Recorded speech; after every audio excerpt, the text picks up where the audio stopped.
Well, Mike, welcome back to the Cole Memo. It's a pleasure to speak with you today. Cheers. Cheers. And folks, if you're listening to the Cole Memo right now, I just wanted to let you know that I'm your host, Cole Preston. And again, if you're listening, every episode is released in audio, but also video and transcript format. So if you'd like to find the transcript, audio, or video version of any episode, just look in the description of the episode that you're listening to now. And within that description, you'll see a link that will take you to our website, which will display the transcript for this episode and all of the platforms where you can find this episode in audio or video formats. We're on YouTube and now Spotify has us on video. So if you're unable to locate the episode description on whichever platform you're listening from, simply take note of the episode number and visit thecolememo.com. From there, you can use our search functionality to find the corresponding episode, and then you'll be able to access the video and audio or transcripts of this episode. You might also find any links that we referenced during the episode so that you might be able to do your own research. For example, I just referenced that Mike is coming back onto the Cole Memo. We also have a history. So if you check out the episode description, you'll be able to see all the times Mike and I have chatted over the years. It's been a long time, man, that I've known you. Man, yeah, man, and I'm so happy to be here again. Thank you so much, man. And salute to you and your team on all your success. Thank you, dude. And the last thing I'll say before I pitch it back to you to remind folks who you are in case they haven't checked out our conversations in the past is just that, folks, this show is brought to you by listeners like you. So if you're able to support us, there's a few different ways you can do that. You can go to thecolememo.com/support and make a contribution of your choice. It could be a buck, whatever you can afford. Or if you'd like to get our episodes as they release, you can go to thecolememo.com/Patreon, and it only costs $3 a month. And I release multiple episodes a month. So it's, I think, pretty good bang for your buck. And like I say, it's another great way to support our show. But one of the best ways to support our show is free. Just subscribe to or follow the show, leave a positive review from wherever you're listening from, favorite the episode, or share it with your friends. That helps more than you may know. Today is April 25th, 2024. I'm sitting back down with Mike Malcolm. It's about 10 minutes till 4:20 over here. Um, Let's go. Mike, Hey, it's always 420 over here, you know. hell yeah, hell yeah. That's true. That's true. I gotta find this meme that somebody sent me. But while I look for it, why don't you remind folks who you are and where we can find you online? Yes, sir. I appreciate that. Yeah, so I'm Mike Malcolm. I am originally from Chicago, but now I'm in LA. I am a partner in Kranja, and where we have cannabis products, licensed products, and ancillary products in multiple states. And what else I want to say? And I'm like I said, man, I'm always just repping Chicago native, But I got a lot of touches in multiple cannabis markets across the country. Hell yeah. And weedtravelfood.com, right? Did we mention that? WeedTravelFood.com. Of course, WeedTravelFood.com. Yeah, I really need to get back on my Weed Travel Food shit, really, too, man. Weed Travel Food, bro, is a lifestyle, and that's why it's so hard for me to rep it. I was about to Because say, it's not that you're not on it. You just got back from being out of the country. You're just not I sharing the did. moments. I did. Yeah, that's all it is. Yeah, I'm just trying to be modest, man. And it's the crunch. I'm pushing this crunch movement, man. Weed Travel Food is the lifestyle, though. That's the real lifestyle brand. Crunch is definitely a lifestyle brand, but we sell, cannabis products. Like I said, we sell the rolling trays. We got so much dope merch. Shout out to all my partners and all the designers. If anybody love any of our merch, if you've seen anything that we've done, whether it's the trays or the mylar bag designs or the new tote bags that we just released, which are so dope. Cole, I'm gonna send you a tote bag. Let's make sure I get that on record so that now I gotta do it. I just said it on your I'll show. send you this Let's say clip. yeah, I'm gonna send you. No, I'm on record now. So now people gonna be asking you like, did you ever get that Contra tote?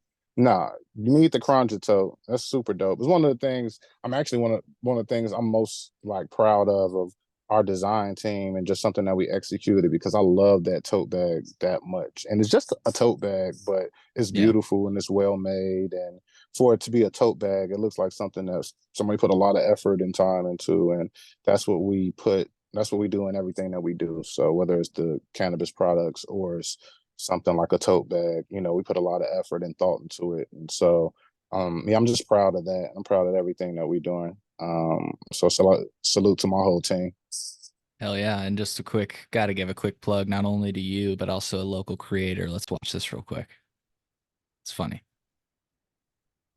Bro, what are you doing? I'm just trying to fit this tray in my pocket, bro.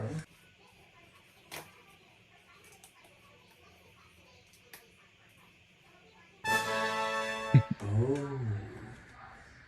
Bro, what? I love that, man. Yo, shout out to the homie Jungle K. Shout out to my homie. Well, and Cole, you don't know this, but I mean, I guess you pretty figured out, yeah, Jungle K is my homie. So that's actually an initiative that I'm like working with him on directly. And obviously I brought him in. I'm like, hey, we need some people to do like some social media stuff from us. I need somebody creative. I had some ideas and I talked to my team about it. So they let me run with it. And so yeah, K is gonna be working with us on he's always been like one of the homies, but I Sure. actually, I'm gonna be working with him more and some things. So yeah, he just did that video for us. I love that video too. So happy that you played it. Here's the meme that I was thinking about earlier, by the way, when somebody asked me the other day, "Are you celebrating 420?" And this is what I replied with. Can you see this, Mike? Yep, I can. So, um, Exactly. yeah, for our listeners, yeah, for the people that are listening, it's basically just showing a person that obviously celebrates 420 every day versus a You person know, that may not. and not to be on my high horse or anything like that, but that is a privilege though. You know what I'm saying? Yeah, And as much as I would love to talk shit and be like, oh yeah, I get to smoke weed every day and it's the best weed in the world, and all these things are true. All these things are true. But at the same time, I do want to just say I recognize that I'm very privileged to be able to do so.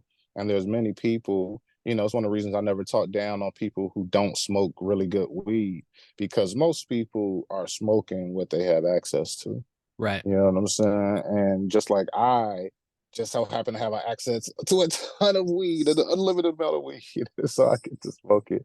So I'm very fortunate and blessed and privileged and all that. And I wish this for anybody. And that's why one of the things, if any of my homeboys would tell you when I come back to Chicago or even my homies come out here, my the best part of my job, or the second best part of my job, maybe the third best part of my job, but one of the best things about my job, if you would put it that way, is for me to actually give away weed. Man, when I get to like give someone some of the products, some Kranja, that some weed that I selected out of all the weed that I have access to, some weed that I bought. And now, one thing about Kranja, we don't have a cultivation license. We have a distro license. I'm actually at my distro right now in the parking lot smoking something right now that I'm trying to decide, do I want to buy it for Kranja or not? You know? And this is so I'm literally doing my job right now as we're having this conversation. But for me to look through all the bud that I have access to in the state of California and say, no, I want this. I want that. No, I don't want that. No, I don't care if you'll give me amazing terms. Like I don't even have to pay for it up front. Because some farms will tell us, you don't even have to pay for it right now. No, just take it and pay us back in 30 days, 60 days. You know what I'm saying? I say, no, I would rather pay for good weed than to get fronted bad weed to sell to our customers, because then they won't want to come back. You might get them at a super low price in the beginning, but how are you going to get that consumer loyalty? And so I'm very, very particular about the bud that we put in our bags. And then I get very excited just to give it away to free because I want to see my homeboy's reaction. And I literally told my homeboy last time when I was in Chicago, because I made a special effort to go drop him something that I had brought with me. And he's like, man, he's like, no, it wasn't no big deal, you could have. And I was like, bro, as hard as I work and as much as it took for me to get here, if I can't give free weed away to my homeboys, then what am I Right. doing? What am I doing this for? You know what I'm saying? Like, what is the point. You dude. know what I'm saying? If I can't give one of my homeboys some free weed, bro, like that's And the it's such a whole cool thing thing to about be able the, to do, like when you give it, yeah. not only is there immediate happiness, but you get that text later, like, bro, I just rolled it up, and like it just didn't know that you're like affecting them in their life, but you're just getting a text message. I don't know, it's cool. You get it. No, super cool. Of course, bro. Yeah, like that you're right. You described it perfectly. Yeah, it's the immediate thank you, Mhm. but then it's that next text the next day, or Yeah. one of my homeboys, Akile, I gave him something when he came out here, and then he texted me like weeks later. He like, man, I finally got to that thing that you had gave me, and man, it was fire. You know what I'm saying? I'm like, yeah. Hell yeah, like I love that, and even more so being out here in California and having product. We have product now in over 200 dispensaries across the state of California, and to hear from the staff, I go because I do a lot of I'm the head of marketing, Yeah. so one of the things that I do is I go to our stores and I check to see we have we have on the shelves. Have the staff have samples? What type of promos do we have going? What's the pricing right now? What's the inventory? How are we doing with sales? Do you guys need anything to help me? Help you guys push product. Um, to hear from the staff feedback. Oh man, I love this and I love that, and that was so good. And I'm like, hell yeah! Or the product is moving. No, we don't need any promos. Like a lot of my stores are like, no, we don't need any promos because your product is fire. They literally told me this on 420 because I hit a lot of my stores like, hey, what are you guys doing? What do we need to do for 420 to like? Some of my stores were like, you don't need to do anything. Your product is moving and people are buying it. Mhm. So let's just let them do what they're doing. I'm like, okay, I'm gonna let y'all rock it. I'm not gonna tell y'all how to do y'all run y'all stores, but cool. So I just love stuff like that, man. Just to hear the great feedback, and I just always, I want to keep those standards high in everything that we do. Yeah. But like I said, shout out to my team for doing everything that they do because they make everything else easy. Yeah. And I wanted to just say, like, if I could put something in a bottle for me, and please correct me if I'm wrong on this, but just for Illinoisans that may not understand maybe what you just said, not it was not what you just said, but what you started with and what you're doing right now. You're at a Mm, distribution center. And I bring that mm, up, and I wanted to say those words clearly because there's actually been a proposal and just talk in the past about creating that concept in Illinois. And as a result, I don't think people are familiar with what you're doing right now. And I just kind of wanted to dwell on that for a moment. Like it's super cool that yeah, you literally go to, as you called them distros, but distribution centers, right? That's the yep. and you get access to a bunch of cannabis. I've seen videos that you've posted and Mm. everything else, and you're able to pick through smell, visuals, everything else, and sampling like you're doing right now. And I just think that's crazy. And then you buy it on site and you go and package it and then disperse it to dispensaries, right? Is that pretty much 100%. Yeah. So, real simply, my partners and I have a distribution license in downtown LA. We have a distribution, a manufacturing, and a delivery license in downtown LA. And so it's basically a warehouse, surrounded heavily. You see, so I got security like and stuff behind me right now, heavily secured. But yeah, we have the ability to go to farms and other distributors, other distro licenses, or distros, I should say. We go to farms usually directly because a distro is basically just a middleman. So I go to the middleman when we have access to the farms. So we go to right? farms all across the state of California, and we look to see what they're growing, and we look to see what they have for sale, and we also have the ability to resell to other people who have distribution licenses, and out here retail dispensaries, some of them also have manufacturing licenses as well, so we can sell bulk product to a retailer because that retailer can then buy that bulk product and make let's say pre-rolls or eighths, they can do that in-house as well. Right. So yeah, out here, a lot of licenses are like a lot of people have multiple licenses in the same type of like class. So again, like a retailer out here might have a retail license, a manufacturing license, and a delivery license.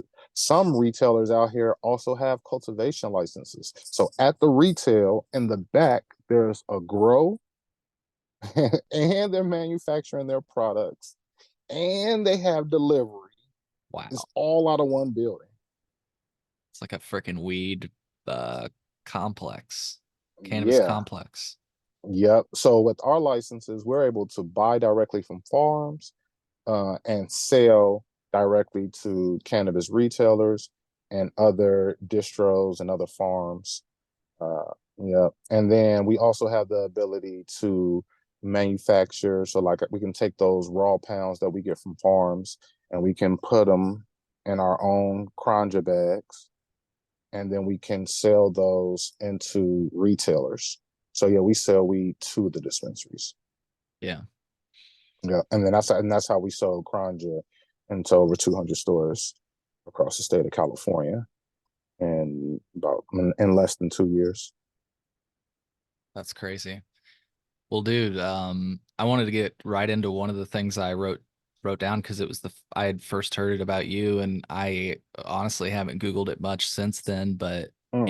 HLV, you remember you're saying COVID for cannabis or something like that? Oh, hop latent viroid. Yeah, Yeah. yeah. Can you, Hmm. because I had never heard about it. Can you just tell us what you've heard about it and how you became aware of it and just stuff like that, and so that people can do like I did, take it from there and research it? Yeah, for sure. So in 2020, I was hired by a culture a plant genetic company called Front Range Biosciences.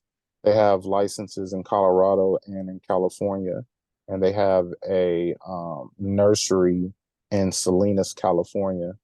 And they reached out to me in 2020 during the height of COVID, and they were like, "Hey, can you come out here and help us with some social media stuff? And we want to talk to you about like what we're doing and kind of just show you like what we have going on." And so, yeah, they paid me to come out to California, and like that's when I learned about from Bree at Front Range Biosciences. She's no longer there, but shout out to Bree. She taught me everything about like tissue culture, lab culture, like everything from plant DNA and how they can like determine whether or not plants have different diseases. At that time, I mean, I knew plant got diseases, but I didn't know to what extent. And she really explained it to me that hop latent viroid disease was a cannabis specific disease. At the time, they were calling it plant COVID again. So this was December. This was in December of 2020 when I Right. was out here learning about it. And she was like, "Yeah, it's basically like plant COVID. Like it's highly contagious, and I'm sorry, she was like, it's like weed COVID. That's what she was calling it. Like it's like weed COVID. Like Right. it's like super contagious, and it spread from um pollen and spread from uh the cutting tools and things like that being used on the plant, like things like that. It can affect the plant, as it's grown. And uh, the problem is that most people don't realize that there's something wrong until the very end of the growth cycle. And so, what I believe is happening right now is that there's probably been a lot of people smoking hop latent viroid weed and they don't know it. Yeah. And And I think yeah, that's what me and you and I were talking about, right. a while ago. Yeah, and I'm just about to display something I found off a quick Google that I'll have a link for in the podcast description. I don't, this just seems like it has like information about it. Hop latent viroid. Hmm. One of the things that I found interesting, it says, unlike viruses, viroids do not have a protective layer such as a protein coat. I don't know what that means, but it sounds like it's not exactly like a virus. It's different than a virus. It's just interesting. Like, It's a problem, bro. It's a Right. real problem, and a lot of growers don't And know it about says, it. well, to your Mm, point, not to mm, cut you off, but to your mhm. point, to what you just said, one study estimates as much as 90% of California cannabis is infected with HLVd, Yeah, costing I nearly $4 billion in lost yields. yeah. Wow. It's a real problem, and it's not just in California. That shit is not Yeah, just in California.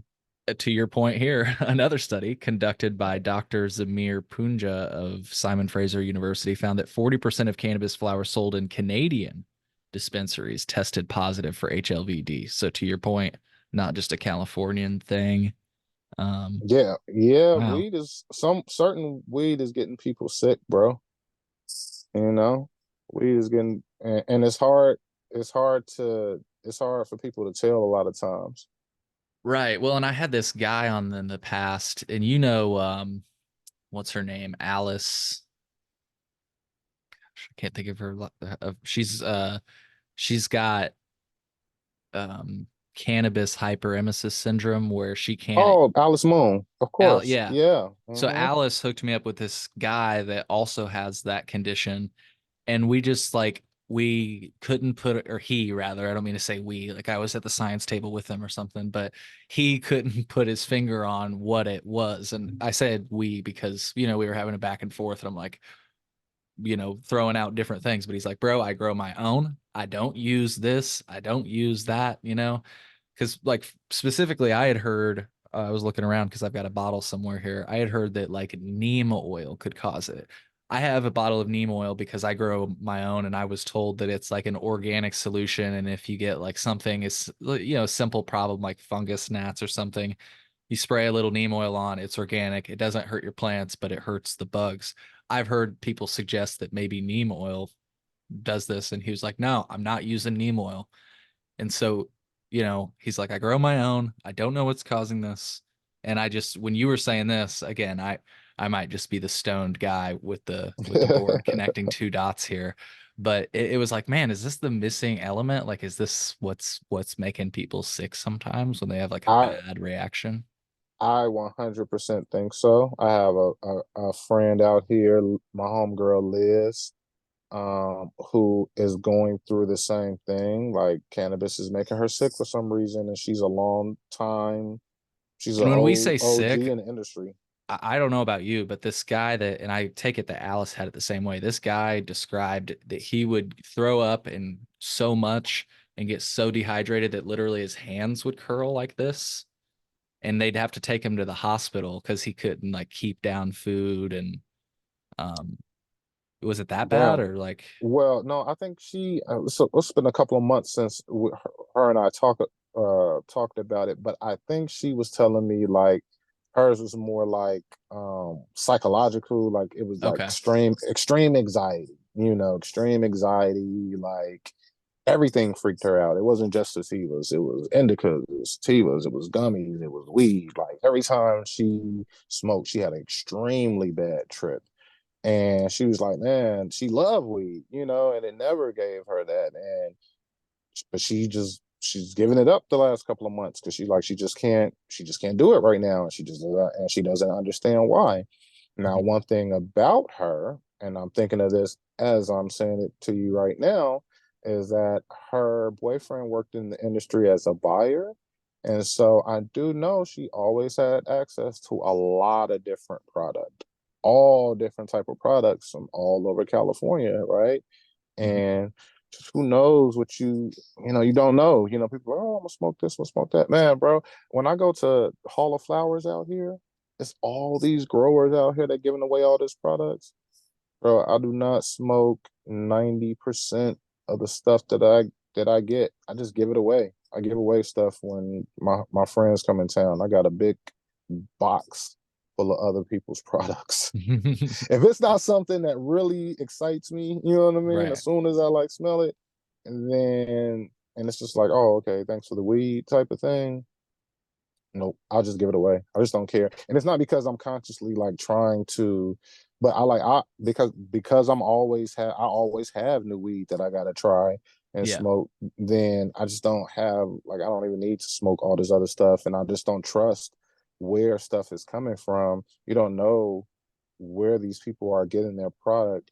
And I have been to a lot of grows out here now.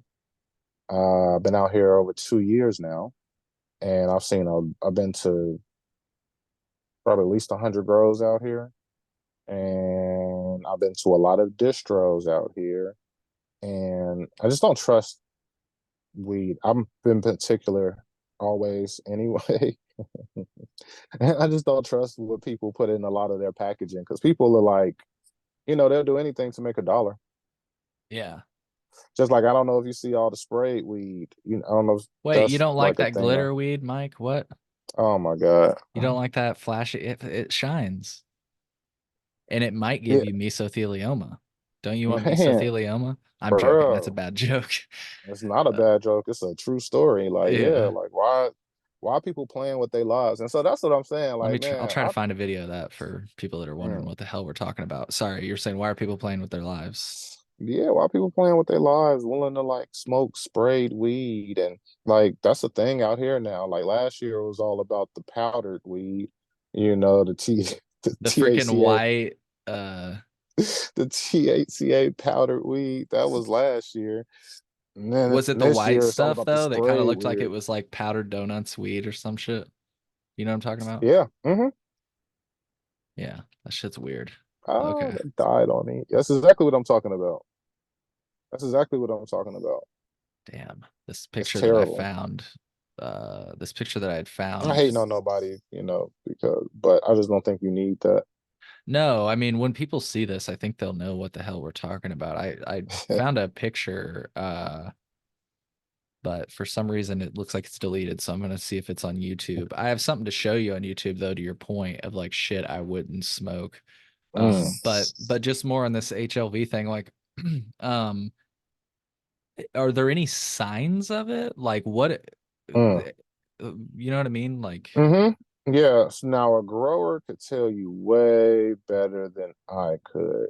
yeah. But I do know that towards like the end of the growth cycle is when you can really start telling the difference. Hmm. Because the plant it won't develop, like it's supposed to develop. And so it'll kind of be like, you know, like I said, it's hard for me. I don't know the lingo. I don't want to be disrespectful to any of the growers. They could probably but you know what I'm saying. It's kind of like it just won't be developed the way it should be developed at that point. And Hmm. if you know your plants, when you see it and you're like, oh, this is weak, whatever, and you're like, really? Why it look like a weak, you know what I'm saying? Or like the trichome still not kind of like there, and it don't have no smell to it. Now, for me, that's how I know. I kind of like know, so can spot it when it's already in the bag. Because most of the time, by the time I see it, that's how I see it. I see it already in the bag and it's The dry. nugs just don't look right or The nugs can sometimes, like I said, it'll like the nug will still be relatively large, but it won't be full. Now that can always difference from strain to strain, but even more than that, it's all about the nose. Because I'm all about the nose and the terps anyway. If it Mhm. doesn't smell good, then I don't want to buy it, right? And so for me, it always my partners that laugh, they laugh when I say this, but I sometimes bags come in here and I'm like, man, that shit got that, it got that shit. Mhm. I'm like, yo, that bag hot, bro. That I'm not fucking with that bag over there. That bag got that thing, got that little disease thing. Yeah. I can smell it. You know what I'm saying? I tell them I can smell it. I can smell it. I can smell the HPV or what was that shit? HLV. HLV, yeah. HLV. Oh No, but shit. I mean it, Hey, I can smell it. I swear to God, I can smell it. And I'll be like, nah, that's got it. I'm getting They upset right laugh, now but because I I'm can't for real. find this glitter fucking weed right now, but I've seen videos of this shit. It literally looks like what this one video I saw, it was like the weed was like blue, bro. Like as blue as this Yeah, background. yeah, And it was that's like ridiculous. shining like glitter, like a But strip club glitter. that's not even. I've seen that, but that's not even exactly what I'm talking about. What I'm talking about is there's like now out here in a lot of stores and on the in the streets is weed that they spray. They use this machine and they like bake the artificial terps into the flower at Yeah, low temps. And so the weed would be like candy apple, like actually smell like candy apple, bro. Like it'll actually smell like bubble gum. It'll actually, and the terps will be like that all the way through it because they bake it in it now and instead of just like spraying it on. right. I think I found one of the things you were talking about earlier. You said it was from like last year or something. The THCA powder. Is this what? Mm-hmm. Oh, yeah. Mm-hmm. Yeah, and no disrespect. There's no disrespect. I always got to remind myself that I'm in an industry full of people that making money. There's no disrespect to people that's doing that, especially.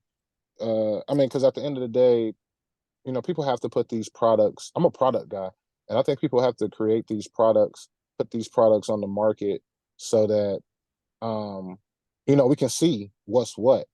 But at the same time, as a customer and as a product guy, I think that what I want to say. I just think we got to be careful about what we put out there. Yeah. At the same time, but I don't think there's anything wrong. Again, the great thing about weed is that it's very hard to overdo it. Right. So THCA powdered lows is probably not that big of a deal. You know what I'm saying? But I would be more concerned about inhaling dust if I was the consumer. You Yeah. know what I mean? Like that's I kind of just like hate like do that you want type to of inhale shit. Like, I hate powder? moon rocks and stuff. Yeah, powder. Like, you can't put it through a fucking grinder. You can't really roll it up. Like, I don't know. I just like I tried it once when everybody's freaking out about moon rocks, and I was like, it You was gotta put that cool the shit first time, but in it the was a wood. pain in the ass, you know. Yeah, yeah, yeah. I mean, all that's old school. That's what I said. I mean, I don't want to be like, oh, people doing it. Like the Oh yeah, streets I kind of mean, like dictate what going on anyway. And so like, and I also recognize the marketing in it because people have been selling weed since the beginning of time. So to dust a bud with some THCA powder again a couple of years ago, people see that like, man, what is that? Me, I yeah. look at that like hard drugs, bro. I don't want like don't be sprinkling no little So sprinkle no coke on no weed, bro. I'm straight.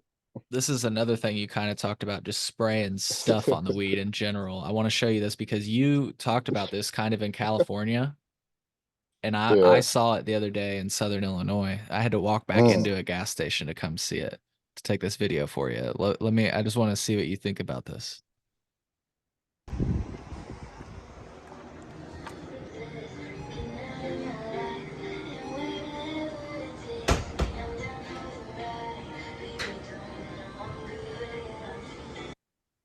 So I'm pausing it. It's like Delta Mm. 10, Delta 8, Ooh. fucking pre-rolls. The Mm. Delta 9 gummies, like that to me, and I actually recognize this retailer. This Mm. retailer they're actually partnered with GTI right now, to produce GTI's edibles. So like I Mm. at least recognize that brand, but these other brands, I have no idea what they are. And when you say it's a joint with Delta 10 in it, I don't even know what that is. They got honey packs in there, Cole. What's that? Oh, is it something up here? Nah, never mind. You don't know the honey packs. No. It's okay. Honey packs, man. It's like it's like Cialis for men. Oh, But like they okay. sell it they sell it in like all the gas stations and stuff. I was just trying to be funny, man. Go ahead, No, man. it's all Never. good. It's all good. That I don't need to know about that just yet. your audience is gonna laugh at that, hopefully. But yeah, see this Delta 10 stuff and everything. Like here's what I'll say. This is where like I agree with people that are against hemp where I'm like this seems a little crazy. Um but what I like about hemp is the idea that you could sell like I didn't even realize this until before I got on the show. I was given this. Have you heard of Tales and Travel? Damn it. It blocked out. Tales and Travels by Revolution. I have heard of that. This one that I'm smoking on right now is a 0.25 THC.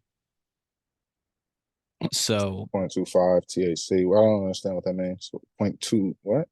0.25% THC is what it says on the label, which is under the point 0.3.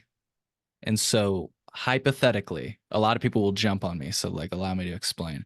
Hypothetically, you could have this on a shelf in a gas station and say this is THCA flower. Can you show me that Yeah, I'll a try to. little I might need to undo my background real quick. um Hold on. oh no, you can just hold it like that. Oh no. Yeah, it's okay. I'll take a I'll take picture you. of it. You'll take a picture and send it to me. I'm just trying to understand why they are selling low THC. That's an interesting product type. Again, product, huh? So they're selling Yeah. lows?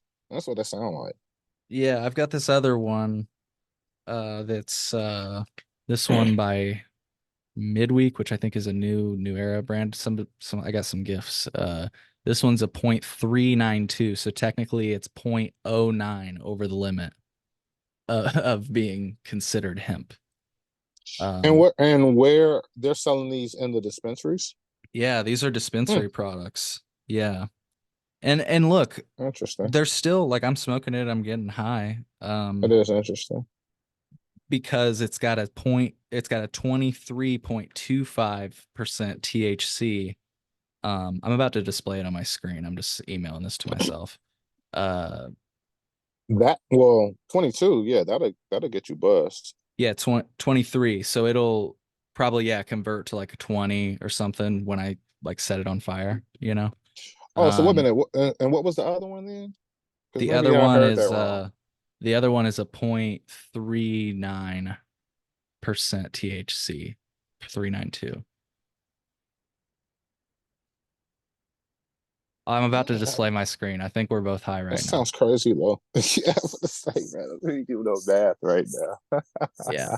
But hear me out, Mike. The now. point I'm trying to make is I'm trying to give room to both sides of this, and I've actually got a little clip queued up because you know me, I try to be like fair on all these subjects, and I think there's merit to both sides to an extent. Here's the thing that I hate about the cannabis side as I display this label for you Mm, is that it doesn't please. like, and if you need me to zoom in, I can. There we go. Oh, this is great. Perfect. Um, Oh, yes, thank you. Hmm. so so Okay. like my point is it's interesting that like by these numbers technically this could qualify under the law as hemp. Now the thing that people jump down my throat about is they say, Cole, no, it can't because it's in the biotrack system.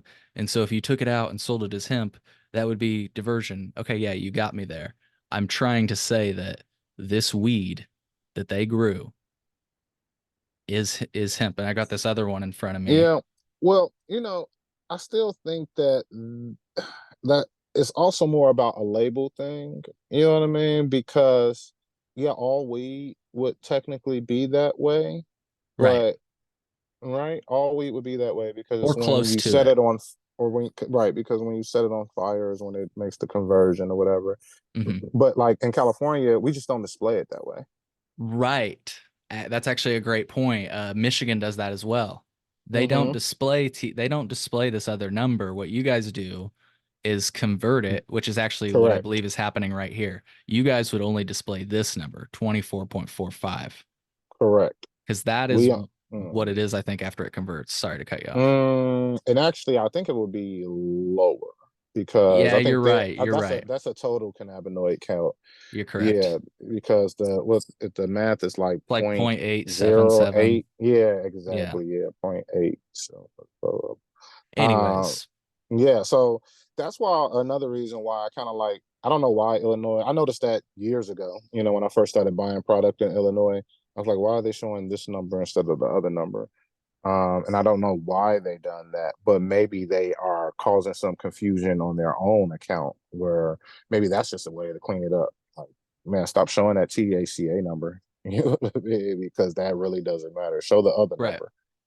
But I guess my point is I'm trying to give credit to the side of the cannabis operators that say I showed that like video of the sketchy joints and stuff, and we're talking about this glittery weed and shit. Like these are bad things. You know what I mean? Like But I don't clearly. want to condemn them. I mean, well, the glitter weed is that's super trash. The THCA powder weed, I think again, I don't like want to condemn it because at the end of the day, it's just Yeah, product. let's say the jury's out on it. How about that? It's Well, like it seems weird.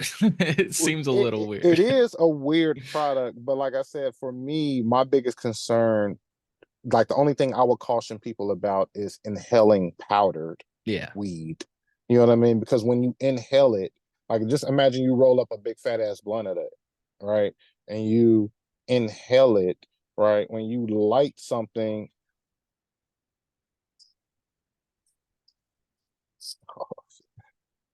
Was it about to go down? no. And I'm like, who are they talking to me? No, they're talking to somebody outside of my security don't play. Oh. They see somebody blocking our driveway. And so they're yelling at them through Move. the speakers to move. They Well, scare me, folks, let's hope that a freaking shootout doesn't man. break out right now. Hey, please. But just to kind of Uh, complete my point, like I say, mm, let's just say the jury's out on some of these other products. Like let's say that they could be, mm. because I'm not one to say any drugs should be illegal at all. I'm just saying that that seems a little weird, and I don't know that Well, I personally would consume it. But if I could just like quickly, this yeah. this product that I'm showing, and I just bought Jane and Mary's ice cream the other day, which has 75 milligrams of THC in it. I, Could you take a picture of that other product too that you were oh yeah, the yeah, I want to absolutely. see. I just want to see what that one looks like. Yeah. And then I've got like another one in front of me because I got a few different gifts. This one's a 0.53, so it would not be hemp. Hmm. It's over the limit by like 0.23. And when I say would not be hemp, I'm talking about the legal definition of hemp for people that are listening, which is Yeah. 0.3%. Yeah. Which again, and who makes up these numbers? Some nerds Freaking that don't exactly. smoke weed, bro. Like what? Like it's all BS. Well, and what I actually finally figured out, Mike, while I pull up this image, is that hemp, from what I understand, was not really formally like back in the day when we talked about hemp, and if you look up the old World War II footage of Hemp for Victory, it was generally called hemp because it had this like stocky, fibrous look to it. It was still the same, genus and species cannabis, but it typically wasn't used for its yields, let's just say, right? Right. And It was now, because of fiber. It was heavy in fiber. right. So in 2014, they created the Industrial Hemp Act, which was really focused on that fiber side. And then in Uh, 2000 and then that's when they created the formal legal definition of hemp. So I don't know if you remember, but in that debate that we had on episode 2 of the Cole memo, one of the people brought up, he said he was saying the word marijuana, and somebody rightfully, I think it might have even been you, corrected him and said, you said, I don't call it marijuana. And he was saying, I don't either, but I'm saying that the legal term is hemp and the other legal term for above zero point 0.3 is marijuana. And it's because we made, like you said, some fucking nerds got into a room and basically said this. And so scientists look at this and go, that's not the way that it is. Let me display this at right. the table here, though. Um, to your point, though, one of the points you've brought up, and it's kind of back to what I was just saying with the World War II stuff, there is One this second. idea. Oh, okay, I see it now. Okay, like now it's making sense to me because when you just said, by the way, when you just said it was 0.39 THC, and I was like, that sounds like 0.39. I'm like, wait a minute, why are they selling that? But it's because of the THCA, which is 17%. Okay, so Yeah. 17%. So I got you. So sorry about that. It was just that was messing with my head. No, it's But all okay, good. It's okay, all I good. understand it now. But one of I the was like, points what are they doing? It's like, I was like, people are buying that in Illinois. What are you talking about? What? 0.39. I don't understand that. Okay. Yeah. Okay, I was tripping. I'm like, what the hell? What are they Yeah. selling in Illinois? Okay, I'm now I like, what? understand. That Now, sounds now I super low. understand. That's what I'm saying. I was like, what? Like, Yeah. show me that No, but I mean, packaging, bro. I don't understand that's that. that's how it is, and that's Okay. um Mm. to one of I your do though. Mm. go This is ahead. one thing as I look at this packaging, or I should say the label. The one thing I do like is that they do have terpenes Yeah. on the label. I appreciate that. Yeah. Yeah, you don't Uh, often see that, especially in Illinois. Um, hmm but Yeah. one of the other points you've made to me in the past, which I wanted to like bring up and acknowledge on air, which is that there are, and I'm going to struggle for the words here, but just back to the point, and this is going to build on a point you had just made, and I feel like we just established, which is that there are these arbitrary terms, hemp and marijuana, and Indica sativa. things like that. And it makes botanists, people that are actually like scientists, it makes them Hmm. cringe because as you probably know what I'm about to say, it's this idea, and I'm gonna butcher like if you pop quiz me any further than what I'm about to say, I probably fail.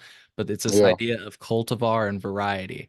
And the way that I can Hmm. explain it is actually if you talk to like a corn farmer. Sometimes if you actually are driving through basically where I live in Southern Illinois, these corn farms, if you look at the signs next to the corn, it'll say what varietal it is. Yeah. And 100%. what some people don't realize, and I think you're going to see the point that I'm making that connected to a point you've made to me in the past is corn, right? But if you come Hmm. down here in Southern Illinois and think you're just going to pick up a bunch of corn and boil it, you're going to be fucking wrong because a lot of this corn down here is used for cattle feed, aka Yeah. industrial purposes. But you also Yeah. have sweet corn, Right. which you could theoretically take and boil. And so back Hmm. to your point, there are these strains that are, and that's what we call them in cannabis. That's the non-scientific term, right? But Right. there are Strands. these I like strains. cultivars. I love Yeah. cultivar. Yeah. It's a cool Well, then word. I'll just say that I know of somebody in Illinois that I think they've told me they own a cultivar that always tests out super high THCA levels, super low THC levels. In other words, they can always sell it as hemp. I won't Yeah. name the individual, but you I would probably tell that person they can never own nature, but it's close. No, okay. correct. I guess they possess the No, strain and make I'm clones joking. off of it. You know what I mean? I'm just talking shit, bro. It's cool. But I was just trying to make a point you've made, which is that when we've had this conversation in the past, you've pointed out that it's like, Cole, a lot of these people are actually selling like what you've called like a lower tier cannabis as THCA flower. And I fully Excuse me. acknowledge that. Um, I love the people though that are like selling home grow and they're just slapping a THCA flower on it. Like I love that that's what this has brought to light. You know what I mean? Um, Yeah, I think yeah, we've had this conversation so many times. I think it's just you know, when you see things like this happen, one thing I like that video you showed in the gas station with all that stuff on the shelf, yeah, like you said, you start realizing who's making money. And all these like shell companies out here and all these like different, oh, this is my THCA company and this is my hemp company over here, and I got a marijuana, I got a cannabis company over there, and I got, it's like again, the only people that really benefit from this are a lot of the super rich people, like their kids. Those are the ones that you see playing in the space. The super rich, like the alcohol company or like the corporate government people who can't deal in the space, like their kids and their relatives are doing this other stuff, and they're like, oh, they're all the cannabis people. And that's how those are the people that are really benefiting from this, from a lot of this stuff. It's a lot of the same shit. And I'm saying that, just what I see both in California and in Illinois, you know, rich people kids taking advantage of loopholes that the government somehow created, you know, and then they just leave people fighting like ignorant battles. You Right. know, they leave the people fighting against among themselves. Yeah. I guess one thing I want to put in a bottle is like one thing and this is what I think we started to talk about this earlier and then we got into other things. It's like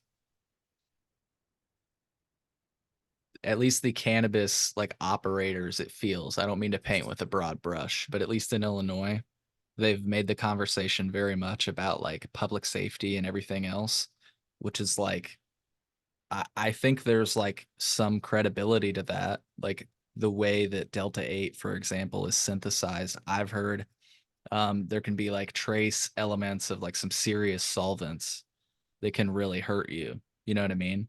So like I don't think that that should like I think we should figure those things out. But like I don't think we're going to figure them out if we just like ban them outright. You know what I mean? Like if because I know I've made this point and I think I remember it may have been on that last episode with you. I've bought Delta 8 from the dispensary before. Not that I would ever do it again. Not that I like the product, Right. anything. It just proves the point that obviously it can be sold quote unquote safely. And it's like, if there's a market for that, like, I just don't understand why it seemed like it was when we really peel back the layer, it's less about public safety, but really about like, no, we don't want to give all these new people licenses. Well, that's what I was about to say, bro. You know, you had just put a meme up the other day on Instagram, you know, and it was just all about protecting their market share. Yeah. That's what, bro. That's what I just said. It's all these conversations, and I've tried so hard not to be a pessimist or like a sky is falling type of motherfucker, or like Illuminati type shit.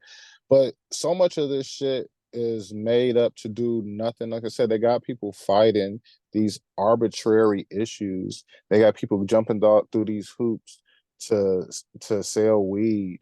You know what I'm saying? And now, I look at like the gambling ads and like sports gambling, how Yeah. now that's become part of like everyday life now. Like everywhere you see ads for gambling, gambling is way more destructive on society and on communities and on families than we will ever or could ever or will ever be. Like gambling is like one of the worst things that a community should have to deal with, because when you think about like what some of the same things that they talk about with cannabis, like addiction, right? Addiction, like gambling addicts, that the addiction is real and the losses are incredible.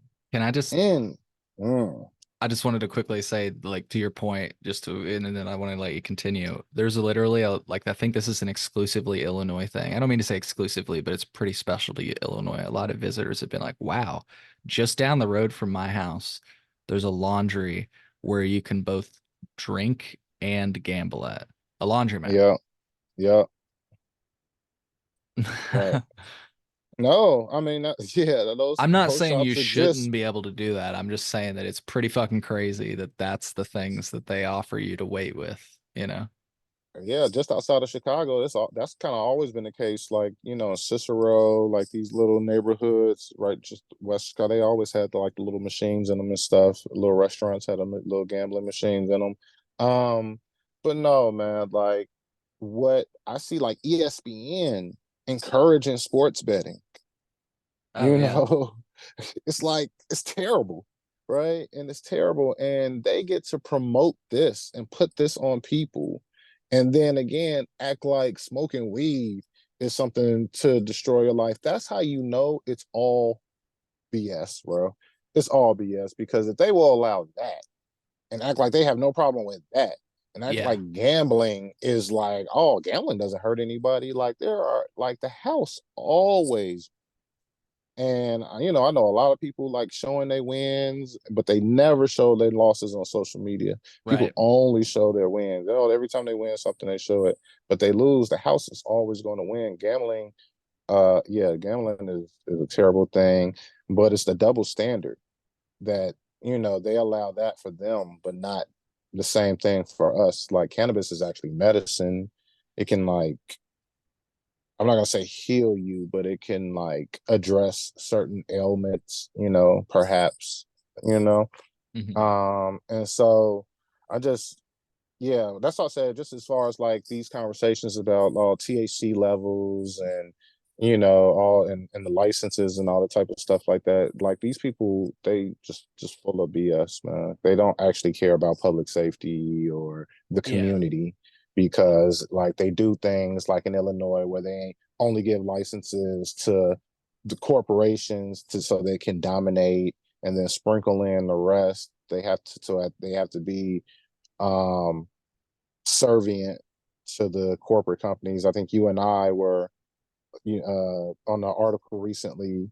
Our homeboy Alejandro Yeah. um, interviewed both of us, and I was just talking about like that was all their plan in the beginning. So when Pritzker talks about how he did all this for us and he's the first one, it was all a game. And now hindsight being for 2020, you don't know it. It's You hard to best said understand it. 420. Hindsight is 420 for sure. Yeah, South Side. Shout out to the South Side Weekly. But it was all a scheme from the beginning. And I say that as somebody that was a hamster on the wheel. I'm not like just talking shit, throwing bombs from the outside. I was a hamster on the wheel that really hoped. I was just recently looking at one of my interviews that I had done, I think with the Chicago Sun-Times, where I spoke about how I hoped and I had a slight hope that the state of Illinois was going to do the right thing. Oh, that's when I was interviewed for NPR. Me, Akile, were on with um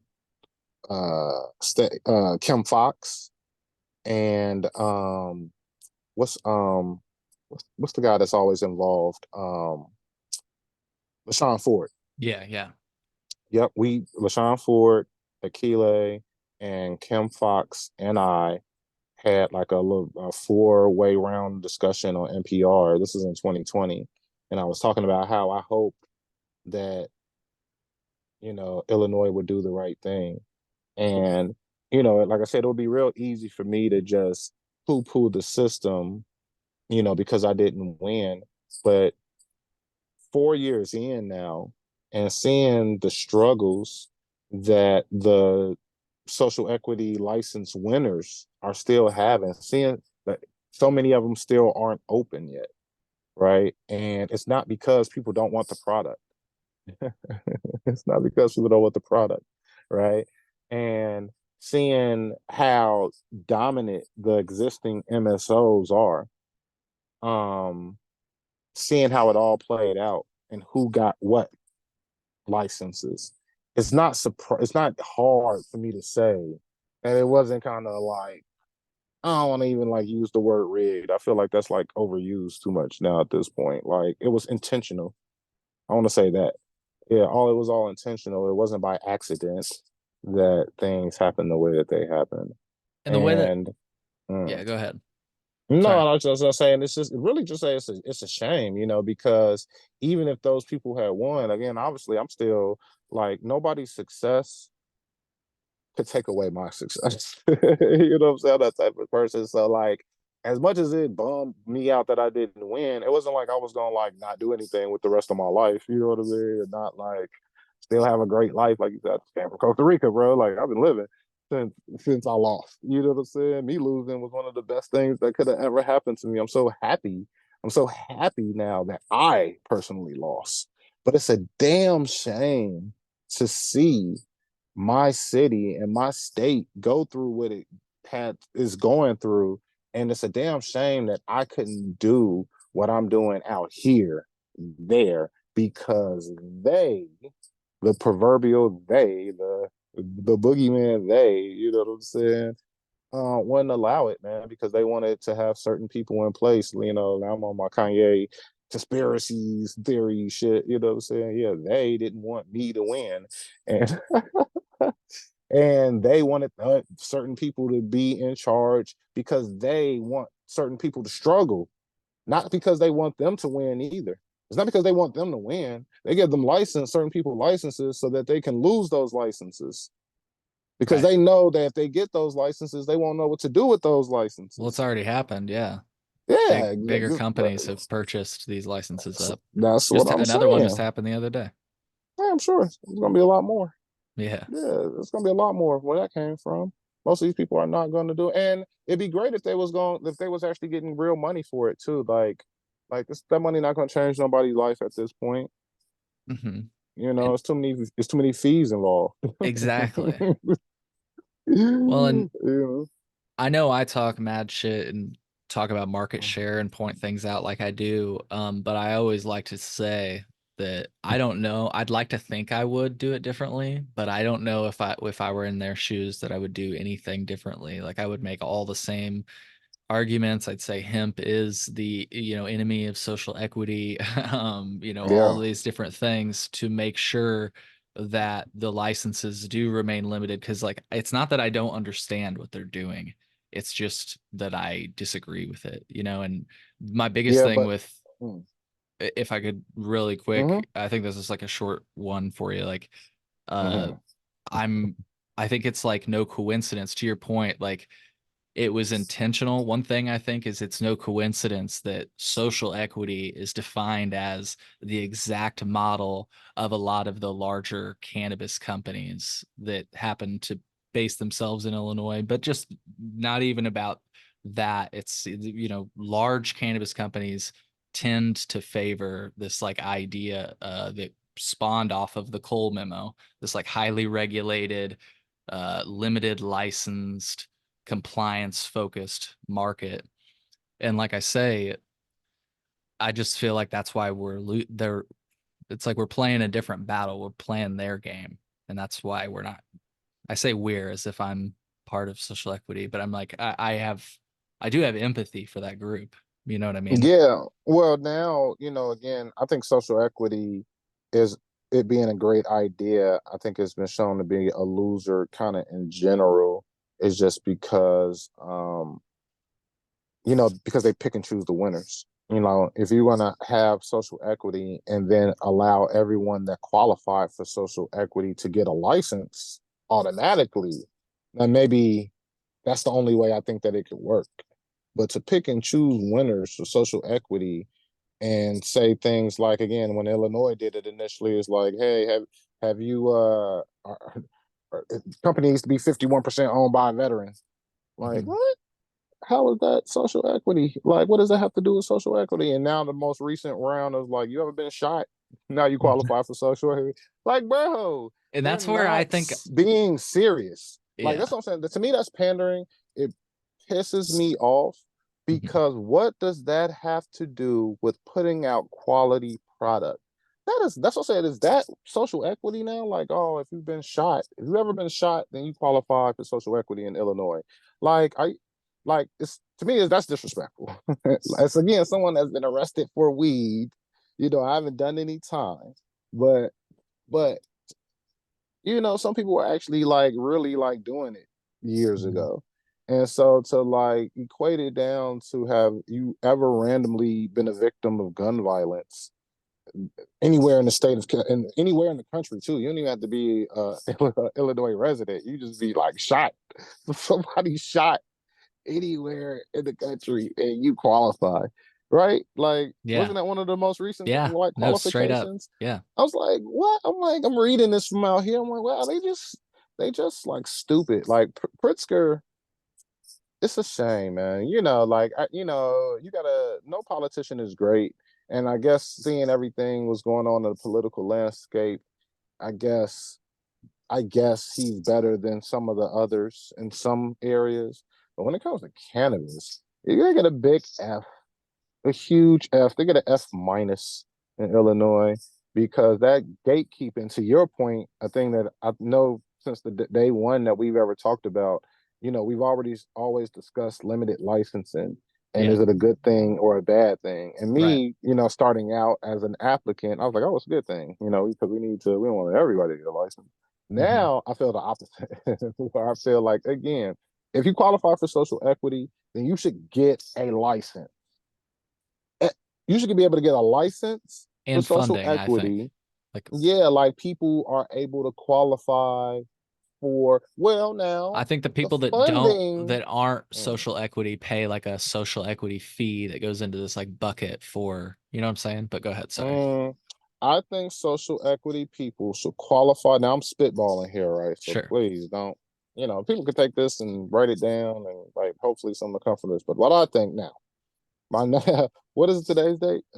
Today is 4/25, 2024, and I've got a definition Oh, of social equity after you're done. I've got it in like 6 words, I think. oh, okay. You want to give it to me now? No, I want go ahead. I don't want you to lose your point. I got Oh, it well, written down. just real fast. No, what I was just going to say was that I think that people who qualify for social equity should Hmm. automatically get a license, Yeah. right?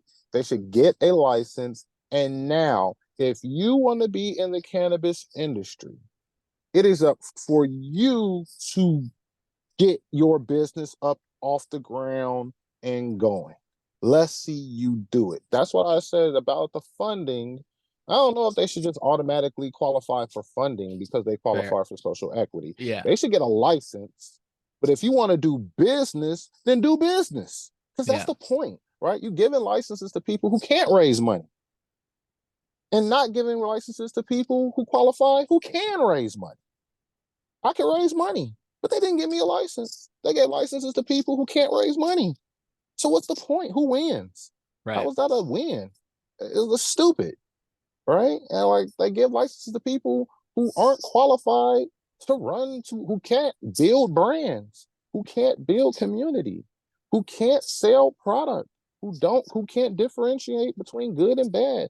They don't know what hot latent viral it is, Right. right? You know what I'm saying? They have no idea if that product comes in that's what they're looking at, right? That's who they gave licenses to, right? So you can't expect then to have a healthy market when you intentionally, my word, give licenses to people who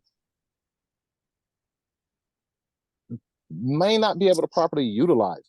Like I said, if they can't raise the money, then what was the point? Hmm.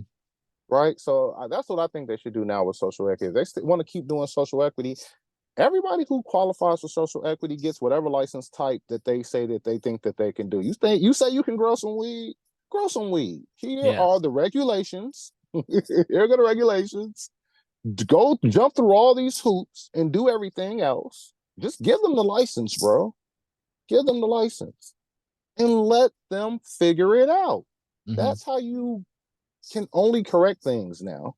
I think Alejandro, he asked me in my interview, I didn't see it printed, like what I think the best thing that can happen for the grows right now. I think the biggest thing is that they got to increase the canopy sizes, because you can't raise money. I learned this from just talking to people over the last year or so. Very hard to raise money on the canopy sizes that the social equity grows are allowed. And even if they double or triple them, they still are going to have a tough time competing with the corporate companies that are over 200,000 square feet already, and grow canopy space.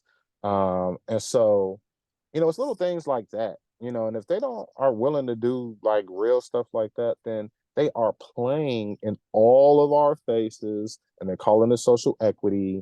And they're like, oh, social equity, JP Prisker. Look how many transportation licenses I gave out.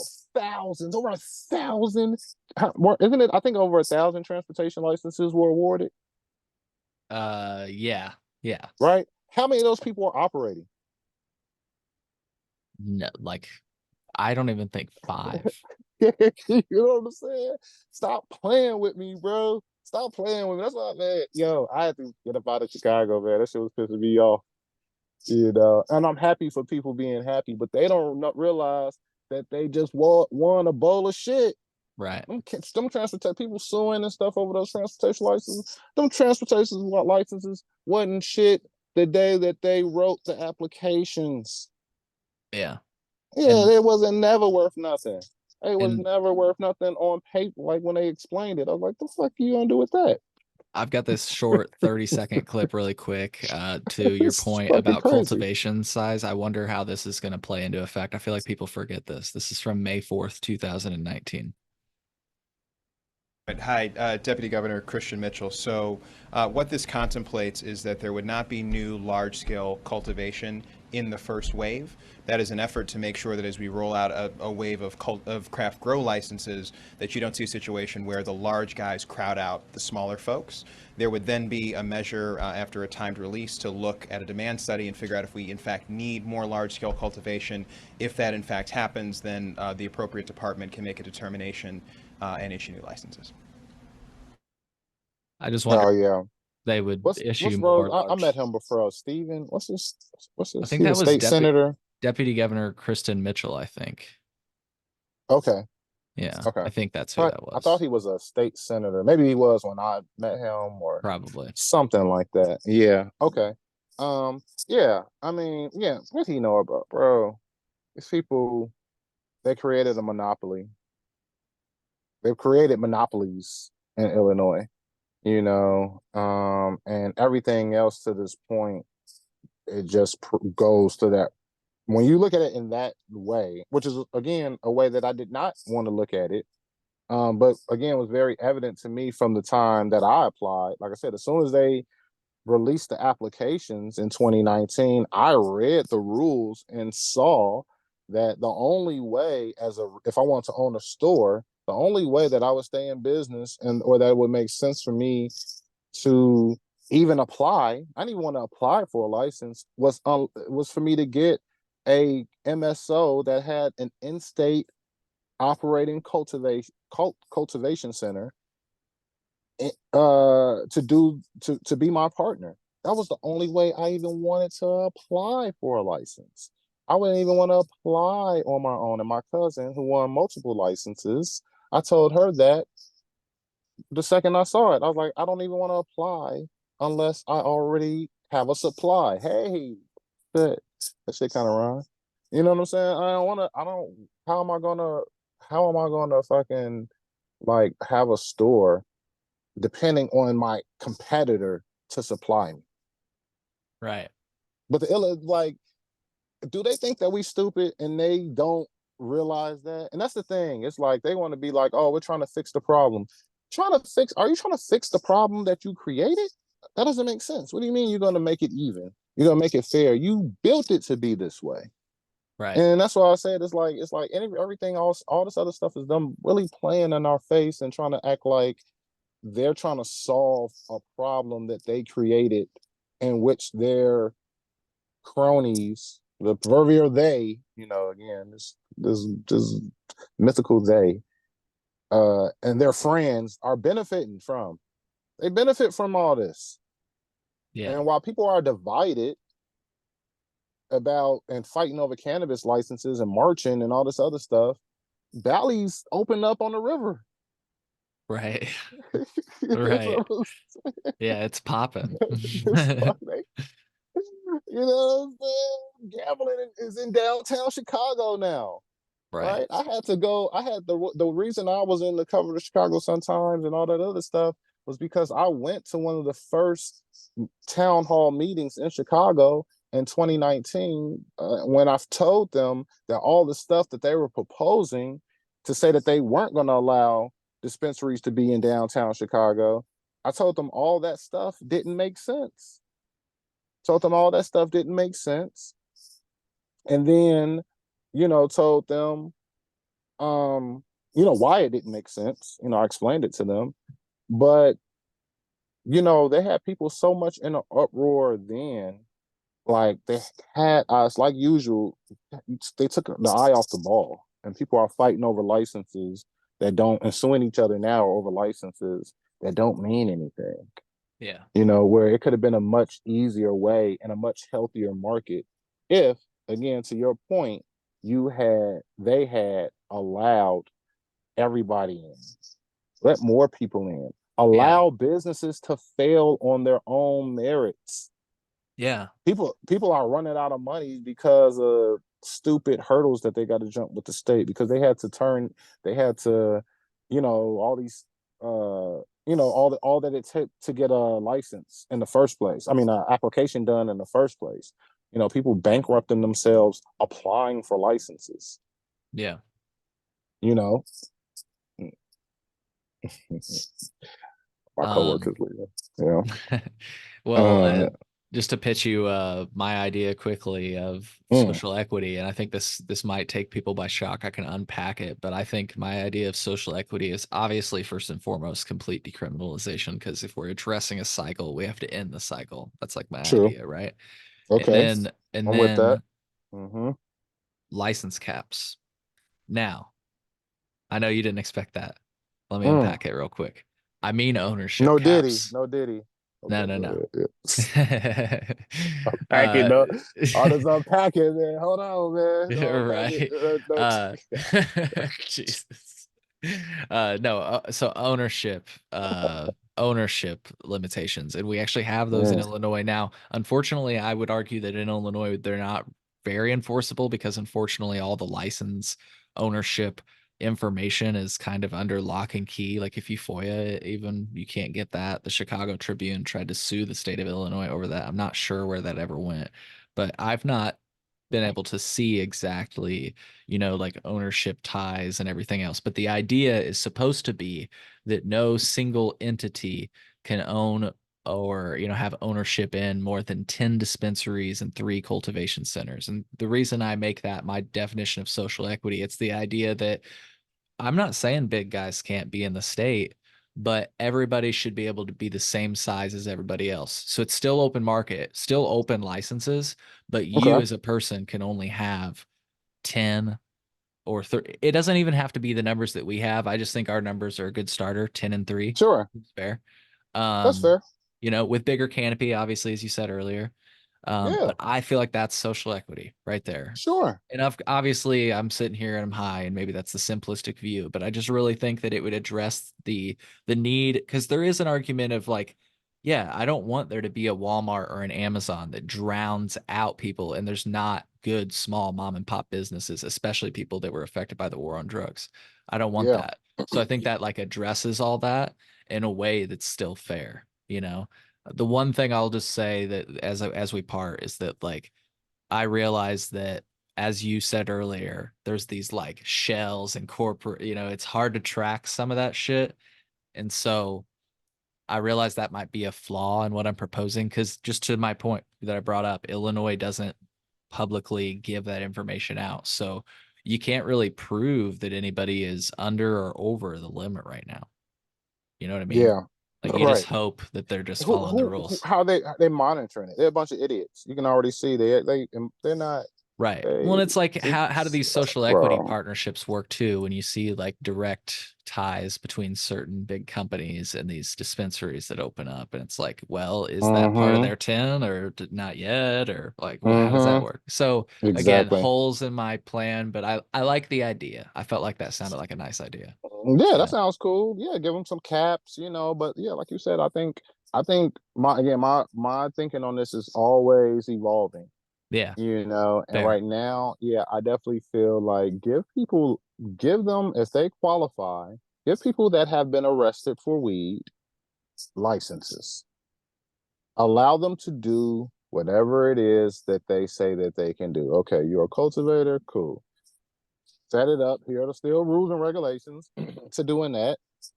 But let's say you raise some money. Let's say you acquire property. Let's say you get a lease. Let's say you get buy some property. And let's say you build out the thing out to spec, and submit all your drawings and your plans and do everything licensed and insured and bonded, and I guess even union. I'm all for the unions and stuff like that.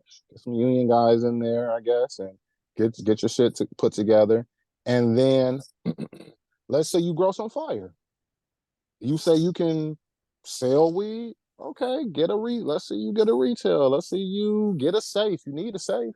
You need security. Let's say you do all the things that you need to do to set up a retail spot. And then let's say you sell some weed. Let's see if you can make it. Because again, it doesn't matter what industry it is, the majority of businesses fail. Right. Most businesses fail anyway. So to create these crazy ass hurdles just for people to be able to try to do their business. To me, sorry, my phone is to just Mhm. to do that. Sorry, to create these hurdles just for people who are trying to create their business or create a business in the industry that they think they can contribute to. I think that is the most unfair part of it. You know what I mean? Because there's a lot of people out here who could do great things in the industry if only they had a chance. I saw an interesting meme just the other day that said, man, the majority of jobs out here in this world can be taught. Most people can be taught how to do these tasks. Right. Most jobs. People just need the opportunity. Right. So don't let, oh, have you ever done this before, stop you from hiring somebody. Because 9 times out of 10, most people you want to not know the shit that they say that they know how to do. You know what I mean? Like, I don't know Mhm. if you ever had hire employees and then you hire them for a reason because they say they can complete X task, right? And Right. then you hire them and then they can do it, but they don't do it the right way. So what do you have to do? You have to unteach bad habits and now teach them how to do it the right way. And Right. sometimes it takes you more time them unlearning the bad habits than it would be like, man, if somebody didn't know how to do it at all, because now I can teach you how to do it the right way and do it exactly the way I want you to do it. Not only am I going to teach you how to do it the right way, I'm going to teach you to do it the way I want you to do it. And it's actually better than somebody that has some experience, quote unquote experience, but they do it all fucked up. And then you got to man, I thought you knew what you was doing. You know, like I said, I don't know. Maybe I was just me, but I've definitely had that experience where I'm hiring people to do jobs that they say they know how to do, and they know how to do it. But it's like, bro, who taught you how to do that? Like, where did they do it? And so like, yeah, give people a chance to do these things. And shout out to my partners because they gave me an opportunity. They saw some talent within me, and they let me run crazy. So shout out to them for recognizing my talent. But I think other people and the state I'm speaking to, when I say other people, I'm talking about the state of Illinois needs to maybe open it up a little bit because Yeah. right now they are failing. Those products fucking suck. What was Yeah. that Revolution growing 18% indoor? This is again, not to shit on 18%, but damn, bro. You know what I'm saying? I thought y'all were at the fire. Mhm. I thought they was cooking up. Tales and Travels. Like, I don't know, man. That's the best. That's the top cultivator in the state of Illinois. That's your king, Illinois, right? 18% Tales and Travel, weak ass brand. Like, that should sound whack. All of that is just whack, bro. And I don't get it. That's what the state of Illinois is trying to protect. Like, whack brands, you know, 18% weed, you know, that's what they're scared of, people losing their market share to that because they want that to win. Like, it's Right. not fair. It's not right. And really quick before I ask you, And I I ain't have trying to shit on Revolution either, but I'm just saying that shit pissed me off. it's all good. It's all good. It was funny. I thought it was funny. And I think that if they're professionals, they can take it in stride, you know? So, They can um, take it or not. Take it how they want to take it. I don't give a yeah, fuck. exactly. There you go. Really quick, I have got a funny last question for you. Then I want to give you the space, but I just wanted to Just keep tell talking shit. a funny story of just like license caps in the real world. Obviously, there aren't real license caps like in most other industries, but Right. quick examples like in restaurants. Like there's this dude that used to own a restaurant in this area. He doesn't. He owns restaurants all over like the kind of the mid-state Illinois, and he Mm, was thinking about coming back into this area, but he can, business owners, they know everybody around here. And so he kind of mm-hmm, consulted with everybody. And one person respectfully asked, like, hey, man, since you've left, I've set up a diner and I'd really prefer you not move back into that area because then you're going to like basically take all the clientele we've built up while you've been gone. And you know what he did? He said, hey, respect that. I'll look for somewhere else.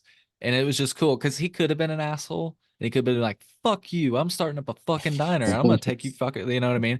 But there was like some professionalism there. And I'm not saying everybody would do that. Maybe That's this is cool. just a nice guy. But Yeah, another that's cool. example, just completely unrelated, the car wash in town recently went out of business. And there's like this sign that's been up for quite a while in this town that I'm in. And so I finally asked the person that just knows everything that's going on in town, you know, there's always one person in town that knows everything that's going on, right? So I asked him, what's Right. going on with that sign with the car wash? Like, when the fuck's it going to open? And he's like, oh, dude, nobody's opening up a car wash. They just put that sign up to make sure that nobody opens up a car wash, you know, so that they, like, because they know somebody that will, if that makes sense. Like, they don't want Oh, okay. somebody in while there is a vacancy to hop in. Like, somebody has plans, but like they're like trying to stave it off by this coming soon sign. You know I what I got it. mean? That's interesting. That's pretty Yeah, cool. it's kind of interesting, like how people get ingenious with it. So, Yep. anyways, I just wanted to give a few examples, and I wanted to hit you with a last question that's serious, Sure. but I also think that it'll make you laugh. Yeah. So, you gonna buy that weed? Well, wait. The weed you just R&D'd. Oh, you know what? I think I am gonna buy it. I The was gonna say, first, based on the yeah. fact that you didn't even know what I was talking about at first, I felt like you need to buy Well, it. I thought you was talking about the weed you just showed me. Oh, the fuck No, no, no, I ain't no. buy that shit.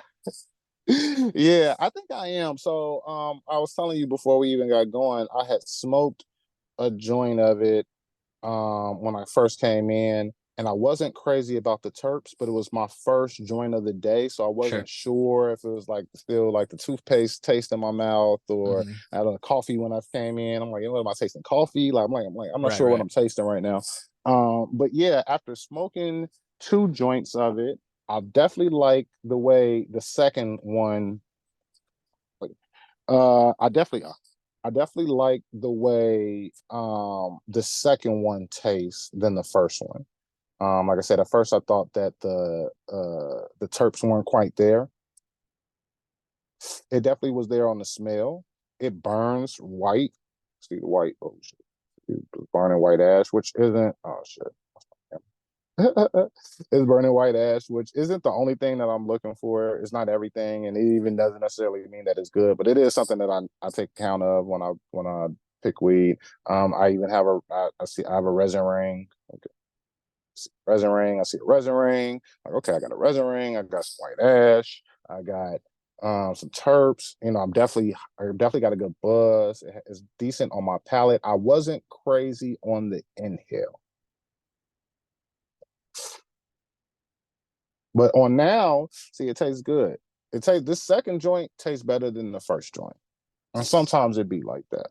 Yeah. Like I said, it was a yes for me on all accounts when I looked at the weed and smelled it. But when I smoked it, I wasn't as sure.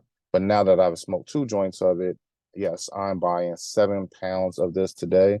This is the permanent marker to Purple Push Pop.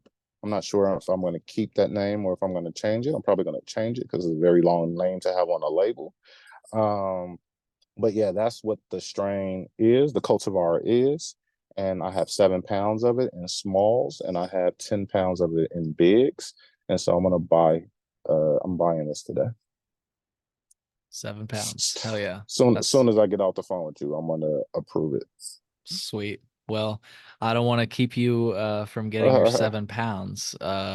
Thank you, man. But no, thank you for coming back on. And folks, I just want to reiterate that Mike and I have talked a lot over the years. So if you want to go back and check out other conversations that we've had, if you like our back and forth, that's how it's always been. And that's why I love you, Mike. You're one of my best friends that I've Love you too, bro. got to know, Appreciate you. yeah, over the years. And so, folks, if you like these types of conversations, I always get comments, by the way, Mike, that people are like, dude, I love it when Mike Malcolm's on because there's a lot of real talk on it. So, thanks for spending time with me, like always. And I Thank you, look forward to bro. the next time that we can chat.